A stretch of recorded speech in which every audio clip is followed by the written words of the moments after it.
Hello friends, स्वागत है आप सभी का मेरे यूट्यूब चैनल लर्निंग स्टेशन पे। चैनल पे नए हो तो चैनल को सब्सक्राइब ज़रूर करें और बेल आइकन को प्रेस करना ना भूलें।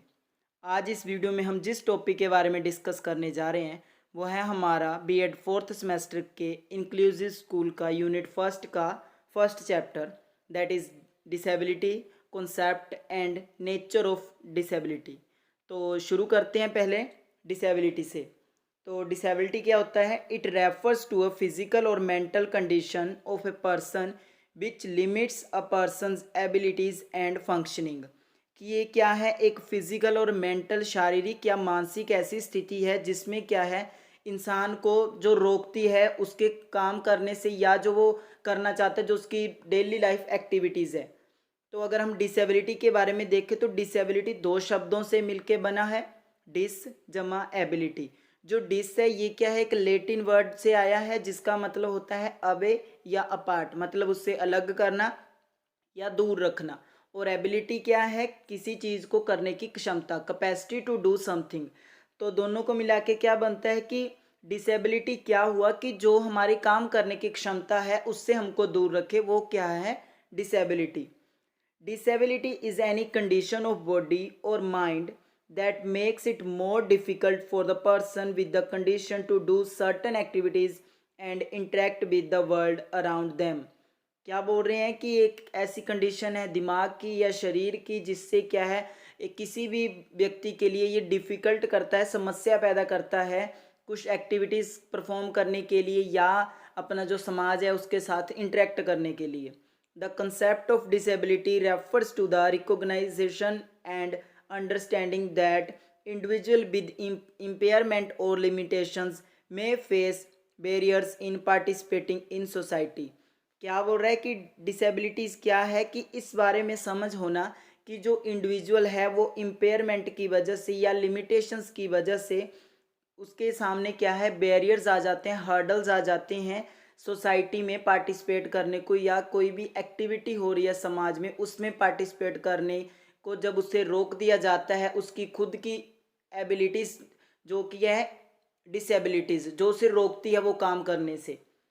अगर हम पढ़े इम्पेयरमेंट के बारे में तो इम्पेयरमेंट क्या है? Impairment is defined as a fundamental, structural और साइकोलॉजिकल डेफिसिट। मतलब कि जो इम्पेयरमेंट है और हमारी डिसेबिलिटी है और हमारा हैंडीकैप्ड है, इसको यूजली देखा जाता है कि इसका सेम सा मीनिंग है, बट ये थोड़े थोड़े एक दूसरे से अलग है। इम्पेयरमेंट क्या है कि कोई स्ट्रक्चरल या कोई साइकोलॉजिकल जो लिमिटेशन है, और जो हमारी डिसेबिलिटी है, डिसेबिलिटी क्या है? It is defined as the functional deficit that a person experience as a result of impairment. कि हमने इम्पेयरमेंट बताया कि वो लिमिटेशन है किसी भी इंसान की जो बॉडी है या उसके माइंड की। और जो डिसेबिलिटी है, जो वो हमने इम्पेयरमेंट पढ़ी उसकी वजह से उसकी फंक्शनिंग में आने वाली जो रोक है वो क्या है? डिसेबिलिटी। और जो हैंडीकैप्ड है, हैंडीकैप्ड क्या है? It is defined as the disadvantage of a person with disability experience in various societal settings as a result of that disability. हमने इम्पेयरमेंट पढ़ा कि उसमें कोई कमी है, फिर डिसेबिलिटी पढ़ा कि उस कमी की वजह से क्या है, उसकी फंक्शनिंग में कमी आ रही है। और जो हैंडीकैप्ड है वो क्या है कि उस डिसएबिलिटी की वजह से उसके लिए क्या है, डिसएडवांटेजेस है, वो कोई काम नहीं कर पा रहा है, तो वो क्या है हमारा हैंडीकैप। उसके बाद a person who has a functional incapacity like moving difficulties, loss of sight और hearing etcetera, then this person is regarded as disabled. कि उस बंदे को डिसेबल्ड बोला जाएगा जिसमें क्या है, फंक्शनल इनकैपेसिटी हो, कि किसी काम को करने की क्षमता हो, या फिर उसको घूमने फिरने की, चलने फिरने में समस्या हो, उसको दिखता कम हो या फिर उसको सुनता कम हो। उसके बाद है children with disability include those with health condition such as cerebral palsy, spine bifida, muscular dystrophy and Down syndrome and children with hearing, visual, physical and intellectual impairment. ये डिसेबिलिटीज़ के एग्जाम्पल्स हैं जिसमें हमारे पास सेरेब्रल पाल्सी भी है, spine bifida है, muscular dystrophy है या डाउन सिंड्रोम है। बाकी जो हमारी फिजिकल, जैसे हमारी विजुअल होगी, हमारी ऑर्थोपेडिकली होगी, फिर हमारी स्पीच होगी या हमारी हीयरिंग से रिलेटेड होगी। उसके बाद अगर हम इसकी डेफिनेशंस देखें तो डेफिनेशंस में अकॉर्डिंग टू क्रिक तो वो क्या बोलते हैं, an exceptional child is one, मतलब कि जो डिसेबल्ड बच्चा है उसको एक्सेप्शनल चाइल्ड बोला गया है, who deviated from the normal और एवरेज चिल्ड्रन, कि जो दूसरे बच्चों से भिन्न है नॉर्मल या एवरेज बच्चों से, in physical mental and social characteristics, जो उसका मानसिक है, शारीरिक है या सामाजिक जो उसकी विशेषताएं हैं, to such extent that he required, वो इस एक्सटेंट तक उनसे डिफरेंट है कि उसके लिए क्या है, क्या ज़रूरतें पड़ती है उसको, मॉडिफिकेशन ऑफ स्कूल प्रैक्टिसेस, जो स्कूल्स की प्रैक्टिसेस है किस तरीके से पढ़ाना है, क्या इंफ्रास्ट्रक्चर है उसमें मॉडिफाई करना पड़ता है, और स्पेशल एजुकेशन सर्विसेज और supplementary education in order to develop to his maximum capacity, जो उसकी मैक्सिमम कैपेसिटी है, उसका जो मैक्सिमम पोटेंशियल है, उसकी जो पीक है उस पे पहुंचाने के लिए क्या है, जो मॉडिफिकेशन की जाती है उन बच्चों की नीड्स के अकॉर्डिंग, उस बच्चे को डिसेबल्ड बोला जाता है। उसके बाद अगर हम देखें जो हमारा अकॉर्डिंग टू जो हमारा डिसेबिलिटी सर्विस एक्ट 1993 है, वो क्या बोलता है कि disability can be defined as which is attributable to any intellectual, psychiatric, cognitive, neurological, sensory और फिजिकल इम्पेयरमेंट और कम्बिनेशन ऑफ दोज इम्पेयरमेंट्स। उसने इन इम्पेयरमेंट्स की बात करी है कि उसमें ये इम्पेयरमेंट्स हो सकती हैं या जो इन इम्पेयरमेंट का कम्बिनेशन भी हो सकता है, वो क्या होगा, डिसेबल्ड। सेकंड बोल रहा है कि विच इज़ परमानेंट और लाइकली टू बी परमानेंट, कि वो परमानेंट होती है या हमेशा परमानेंट रहे, ऐसे चांसेस होते हैं। विच मे और मे नॉट बी क्रोनिक और एपिसोडिक इन नेचर, की मतलब वो क्या है, बार बार आ रही है वो डिसेबिलिटी या फिर वो रहती है। उसके बाद अगर हम देखें नेचर ऑफ डिसेबिलिटी, तो नेचर बेसिकली उसकी करेक्टरिस्टिक्स हैं। तो फर्स्ट है हमारे पास डिमेंटिया और डिसऑर्डर ऑफ मेमोरी और थिंकिंग, कि जो डिसेबल्ड बच्चे होते हैं इनको जो इनकी थिंकिंग पावर है या इनकी मेमोरी पावर है वो क्या होती है, कम होती है as compare to normal child.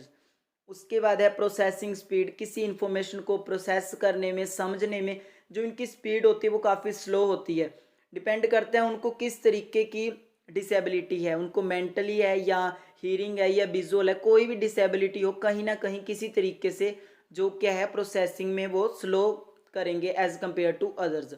उसके बाद है कोऑर्डिनेशन प्रॉब्लम, तो कोऑर्डिनेशन प्रॉब्लम ऐसे है कि उसका खुद पे कंट्रोल, उसकी फाइन मोटर स्किल्स जैसे लिखना चलना, तो वो इतना कोऑर्डिनेट नहीं होगा जो उसकी माइंड से। इसमें क्या है, जैसे हमारे सेरेब्रल पाल्सी आ गया, हमारे माइंड से रिलेटेड है, तो उसमें जो बॉडी कंट्रोल है, जो बॉडी मूवमेंट पे कंट्रोल है वो नहीं रहता है। तो इसमें क्या है, जो कोऑर्डिनेशन होती है वो कम होती है जो डिसेबल्ड बच्चे होते हैं।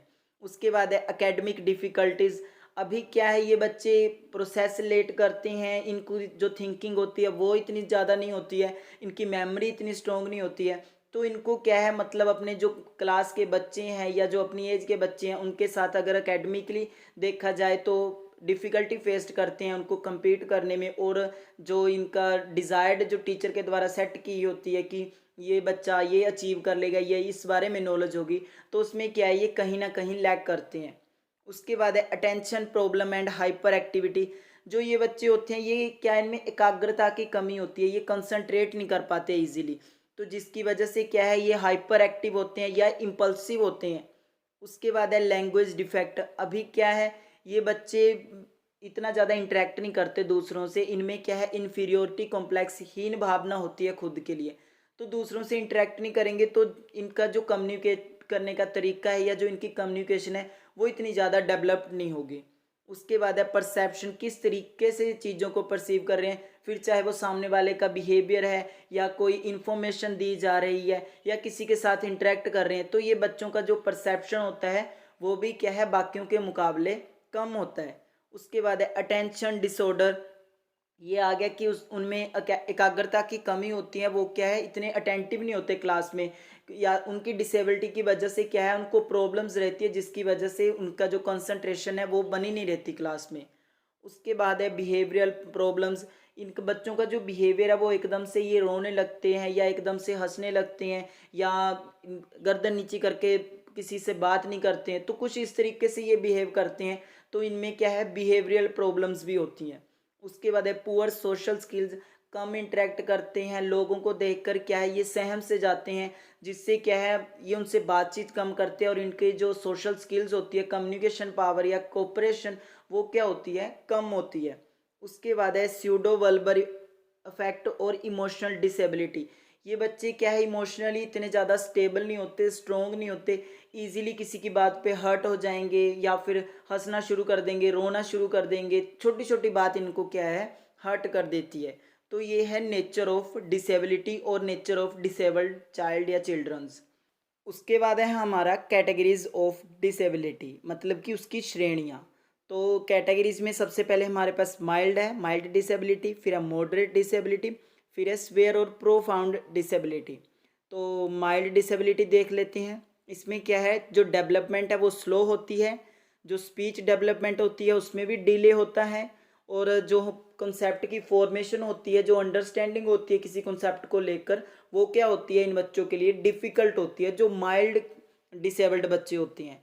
इनमें लैक ऑफ कोऑर्डिनेशन होती है, लैक ऑफ ट्रांसफरेबिलिटी, मतलब कि नॉलेज, एक जगह की नॉलेज दूसरे एरिया में यूज़ करना, ये बच्चों के पास क्या है इतनी एबिलिटीज़ नहीं होती। और माल एडजस्टमेंट, मतलब कि एडजस्ट करने में क्या है ये बच्चे लैक करते हैं, ये इनके लिए बहुत डिफ़िकल्ट होता है किसी भी इन्वायरमेंट में खुद को एडजस्ट करना।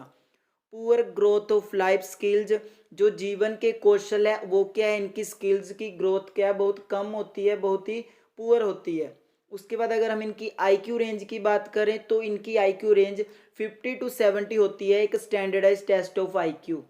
अभी हम बात करें मॉडरेट डिसेबल्ड बच्चों की, उसमें हमारे पास फर्स्ट है सिग्निफिकेंट डिले इन डेवलपमेंट, कि इनकी जो डेवलपमेंट होता है उसमें काफ़ी ज़्यादा डिले होता है। डिफ़िकल्टी इन बेसिक स्किल्स में भी इनकी डिफ़िकल्टी होती है। फॉर एग्जांपल कोई न्यूमरल सोल्व्स करना है या कुछ बोलना है, किसी से कम्युनिकेट करना है, या कोई भी सिंपल सी एक्टिविटी भी करनी है, उसमें क्या है ये डिफ़िकल्टी फेस्ड करते हैं। उसके बाद है लैक ऑफ कंसंट्रेशन, इन बच्चों में क्या है एकाग्रता की कमी होती है। रिक्वायर्ड सिंपल इंस्ट्रक्शन, ये सरल और सीधे इंस्ट्रक्शंस की ज़रूरत पड़ती है इन बच्चों को, कि बिल्कुल ईजिएस्ट वे में ईजिएस्ट तरीके से इनको समझाया जाए, इंस्ट्रक्ट किया जाए वन बाय वन, कि ये करना है फिर ये करना है। अगर इनकी आईक्यू रेंज की बात करें तो इनका आईक्यू रेंज 35 टू 49 होता है किसी भी स्टैंडर्डाइज टेस्ट ऑफ आईक्यू। उसके बाद हमारा लास्ट है सवेयर और प्रोफाउंड डिसेबिलिटी। इसमें क्या होता है सीरियस डिले इन डेवलपमेंट, की इन बच्चों की जो डेवलपमेंट होती है ना के बराबर होती है। लिमिटेड अवेयरनेस ऑफ इन्वायरमेंट, अपने आसपास के वातावरण के बारे में उनको बहुत ही कम जानकारी होती है। कम्युनिकेट करने में इनको डिफ़िकल्टी होती है, अपनी बात रखने में डिफ़िकल्टी होती है, बोल चाल भी बड़ा कम करते हैं, इनके पास जो इनकी वोकेबलरी होती है वो भी बहुत लिमिटेड होती है। एसोसिएटेड डिसेबिलिटीज़ की इसमें क्या है बहुत सारी डिफ़िकल्टीज भी कंबाइन हो सकती हैं। उसके बाद है डिपेंडेंसी ऑन अदर्स, जो ये बच्चे होते हैं ये दूसरों पे औरों पे डिपेंड रहते हैं। अगर इनके आईक्यू रेंज की बात करें तो इनका आईक्यू रेंज क्या है 35 से भी बिलो होता है। जिन बच्चों का आईक्यू रेंज 35 से बिलो होता है वो कौन से होते हैं, स्वेयर और प्रोफाउंड डिसेबल्ड चाइल्ड्स। तो ये थी कैटेगरीज ऑफ डिसेबिलिटी। तो आज के लिए इतना ही था। वीडियो अच्छी लगी हो तो वीडियो को ज़्यादा से ज़्यादा शेयर करें, चैनल को सब्सक्राइब करें। बाकी इस चैप्टर की जो टॉपिक रह गया है उसकी वीडियो आने वाली है। तब तक के लिए tata bye bye, take care.